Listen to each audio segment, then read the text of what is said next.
Oh God, you okay? You know, in most places in Europe, wild camping is illegal, basically making you a kind of a criminal being in nature, enjoying that. To me, wild camping is the highest level of reconnection to nature, to the environment. To me, it's a spiritual practice. It's kind of a religion. And at the same time, I really care about nature, and I feel so much bugged sometimes to think that maybe I'm doing too much harm to nature while wild camping. When I was back from my latest trip in Sardinia, wild camping trip, I started looking into this topic and trying to understand really how harmful is that to nature, what I'm doing. It seems to be very obvious that wild camping or any kind of human activity in nature, in wild nature, has its impacts, but the extent of the impact for me wasn't really clear. I've been wild camping a lot in my life, and I come from a country where wild camping is legal, and I grew up with that, and it was just a very normal thing and something that I love and value endlessly. I was a bit surprised that I didn't find so much of research in Europe, in Central and Western Europe, about camping impacts, wild camping impacts on environment. And I am so glad I found someone that can answer to me some questions. It's not just someone that I'm going to talk right now. It's Jeffrey Marion.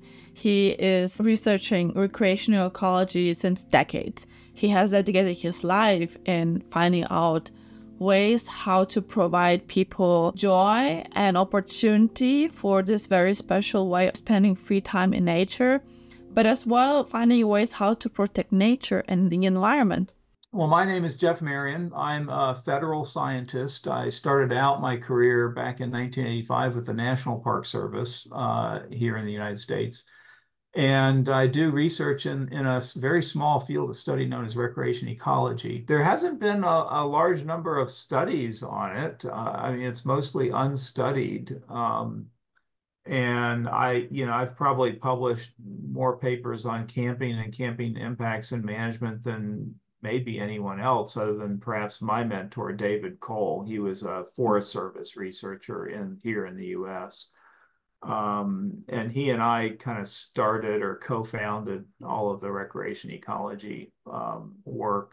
I'm about to retire, and unfortunately, I don't think I'm going to be replaced. So yeah, it's going to be interesting. There's probably less than 12 people in the world that would identify themselves as recreation ecology scientists. Wow.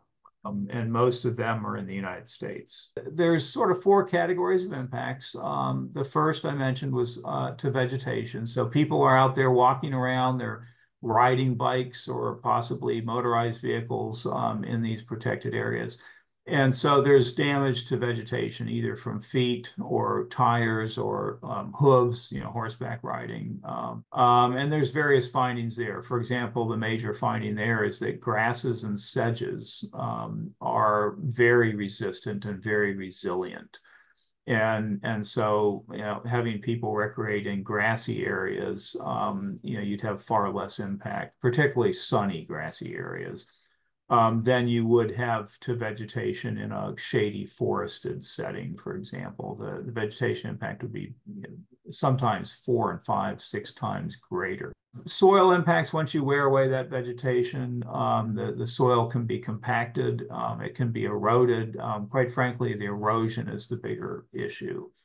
We're concerned about losing that soil from the trails, from the campsites, because once it's gone, it's pretty much gone. It's bring it back by the wheelbarrow load, perhaps, but where does it go? It's going to find its way downhill, and eventually it could get into waterways and have secondary impacts to water quality.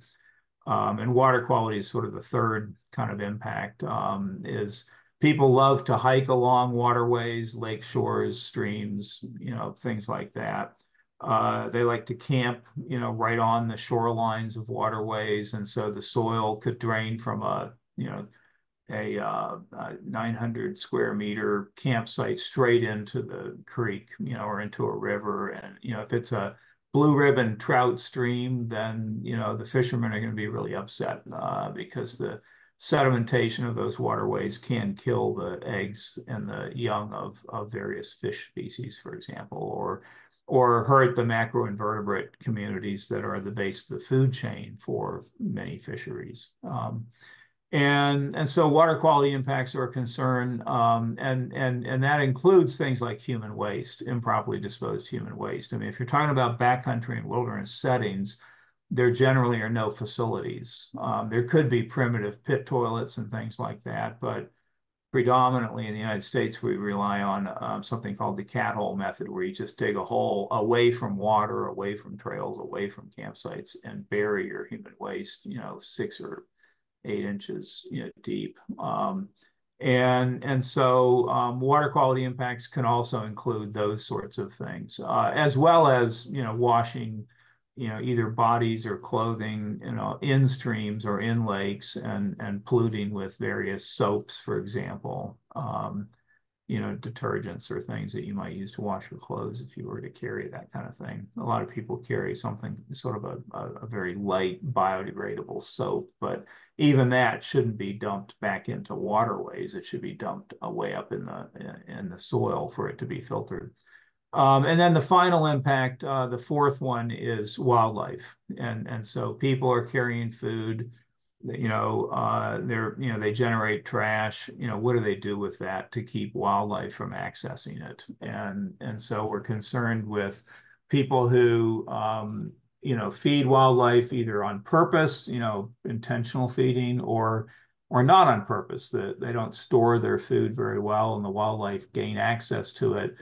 And we've had instances here where wildlife have gotten into, people's food unintentionally in many cases. And they, like deer, for example, if they find a baggie of food, they just eat it, baggie and all. They ingest the plastic bag or the aluminum foil wrappers, on the food. They have no hands. They can't detach the food from the wrappers.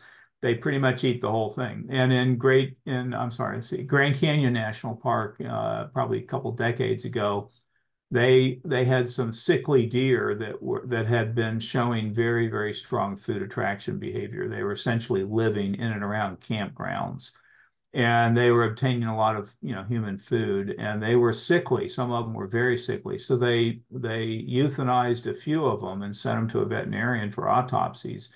And they were pulling, as much as 6 or 7 or 8 pounds of trash out of the intestines of these animals.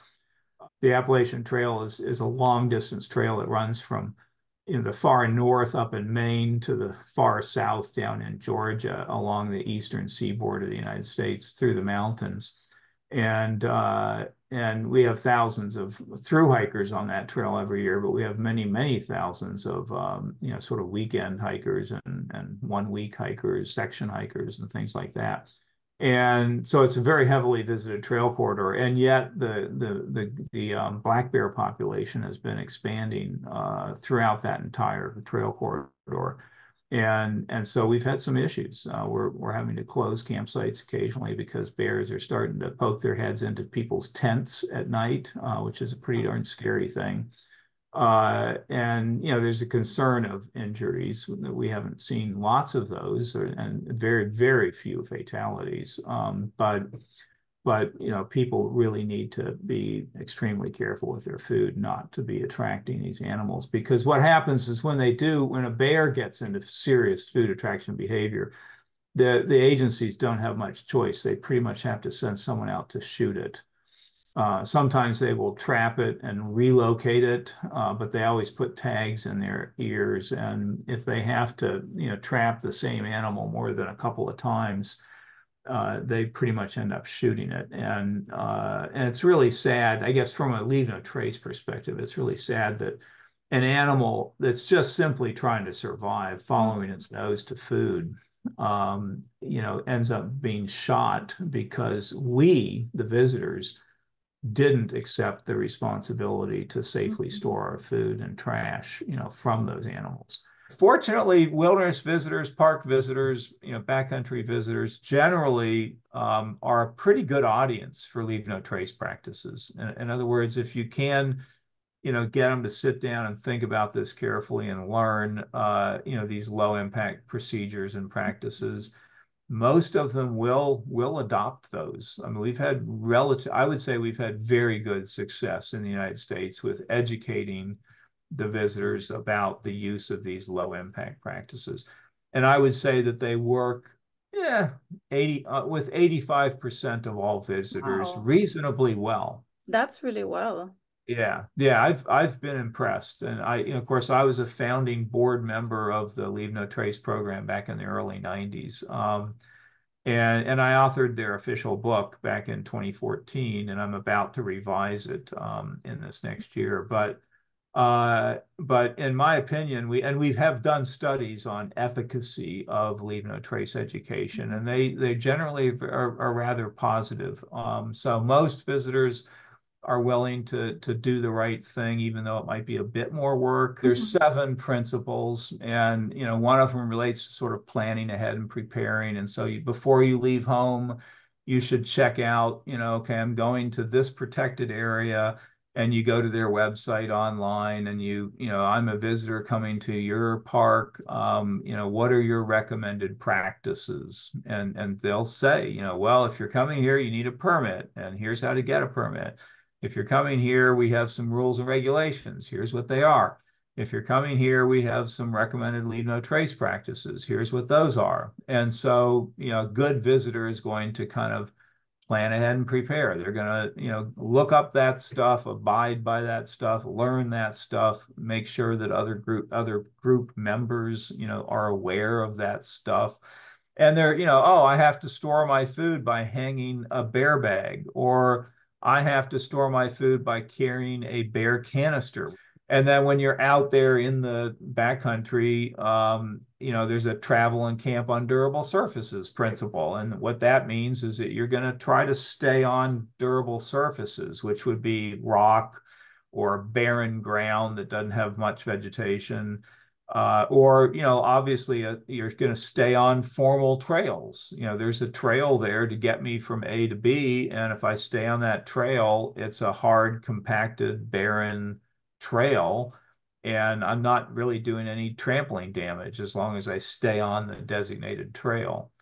Now, everyone recognizes, at some point you got to go off the trail. You might need to go get water or go collect some firewood or whatever. And so in those cases, there's additional practices on how to limit, basically don't step on plants if you can avoid that.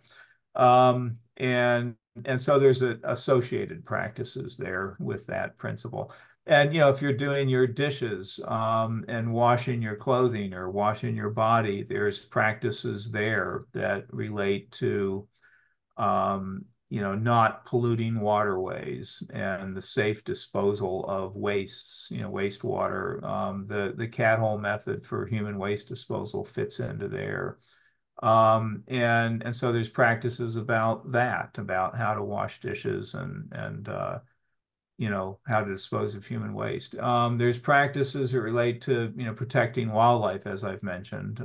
There's practices that relate to, we have a somewhat newer principle, be considerate of other visitors. And so that's more of a social principle of, hey, we recognize that we're out here to have an amazing outdoor experience, but so are 1,000 other people.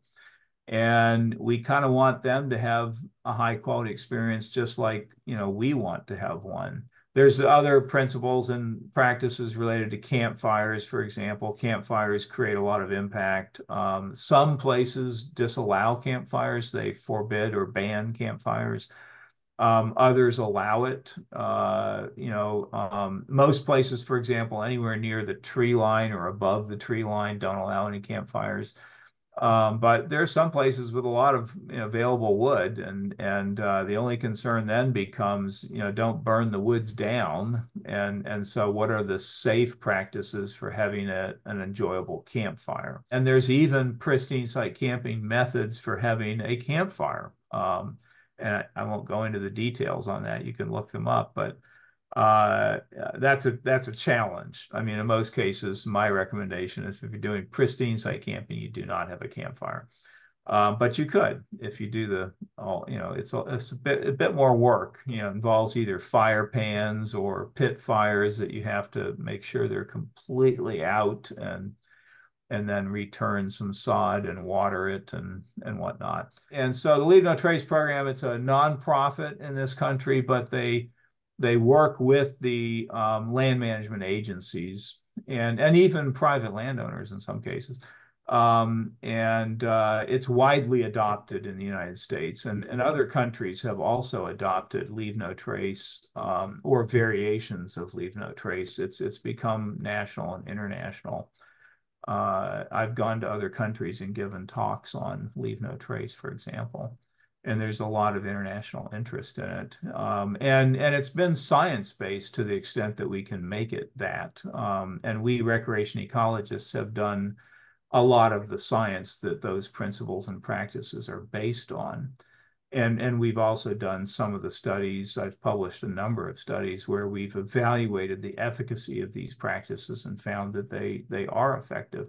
I think our biggest challenge is that, as I said before, I think most visitors, 75, 85% of them are willing to learn and apply most of these practices. But we seem to always have somewhere around 5 to 10% of visitors who just say, to heck with that stuff. I'm not doing any of it. Mm. And I don't, quite frankly, I'll be honest and say I don't have a whole lot of insights into the minds of people who are like that. But, on the Appalachian Trail, there's a phrase called hike my own hike. I'm going to hike my own hike. And for some of them, it's apparently a very high impact hike. In other words, they think it's okay to leave their trash in a shelter because someone else will carry it out. I don't need to carry it out. Someone else will carry it out. And they will. They do. We have ridge runners that, spend a lot of time and effort carrying out other people's trash. It's really unfortunate. They're being, I would say, quite selfish. And they'll do cat holes where they won't dig a cat hole. They just surface dispose the human waste and they walk away from a pile of crap and toilet paper right on the surface of the ground. And in some cases, it's literally 15 feet from the Appalachian Trail. It's like, I can't believe someone dropped trowel within sight of the Appalachian Trail. I mean, someone comes walking around the corner and says, "Oh, excuse me." But it happens. I've seen it And many times. So we know that there's some people that just blow off, leave no trace. And it's unfortunate. We'd like to make that 5 to 10% go down to, like less than 1%.